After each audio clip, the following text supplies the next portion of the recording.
இனி நம்ம சிவாசில இருக்க எஸ்டி கார்ல என்ன கார் பத்தி பார்க்க போறோம் பாத்தீங்கன்னா, இது கார் இல்லங்க, கருப்பு தேரு.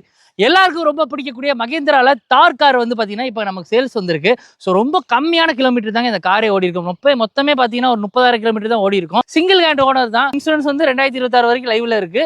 கார்ல எந்த ஒரு டென்ட் கிடையாது, எந்த ஒரு ஸ்கிராட்சும் கிடையாது. பக்காவான டீசல் வண்டி தாங்க. 4x4 வீல் தான். அட் அ டைம் 4 வீலுமே ஓடுமா. ஓனர் என்ன மனுஷனோ தெரியல, எல்லா வேலையும் பார்த்திருக்காருங்க. அதாவது முன்னாடி இந்த கிரில் செட்ல இருந்து பின்னாடி அப்படியே நீங்க வந்தீங்கன்னா அந்த லைட்டிங்லாம் எக்ஸ்ட்ரா லைட் இந்த பக்கம் பாருங்க. இதுவும் பாத்தீங்கன்னா எக்ஸ்ட்ரா ஃபிட்டிங் தான். இது ஒரு லைட். கருப்பு தேருன்னு சொல்றேன் பாத்தீங்கன்னா, லைட் போட்டீங்கன்னா உங்களுக்கு வெள்ளை தேராவே மாறிடும். பின்னாடி இன்டீரியர்ல பாத்தீங்கன்னா நிறைய பண்ணிருக்காங்க. இதுல பாத்தீங்கன்னா உங்களுக்கு ஏர் பேக் வந்துருது. அதே மாதிரி ஸ்டேரிங் கண்ட்ரோல் வந்துருது. உங்களுக்கு இங்க பாத்தீங்கன்னா டச் ஸ்கிரீன் டிஸ்பிளே கொடுத்துறாங்க. 4 வீல் டிரைவ் தான். நீங்க 2 வீல் டிரைவா கூட சேஞ்ச் பண்ணி நீங்க ஓட்டிக்கலாம். ஆட்டோ கீர் வசதி இந்த வண்டியில கொடுத்துருக்காங்க. நம்ம எஸ்டி கார்ல இந்த வண்டி இப்போ கோட் பண்ற பிரைஸ் பாத்தீங்கன்னா 16 லட்சம் தான். அது வந்து நியூ இயர் ஆஃபரா போயிட்டு இருக்குங்க. ஸோ மறக்காம வேணும்னா விசிட் பண்ணுங்க. பாய்.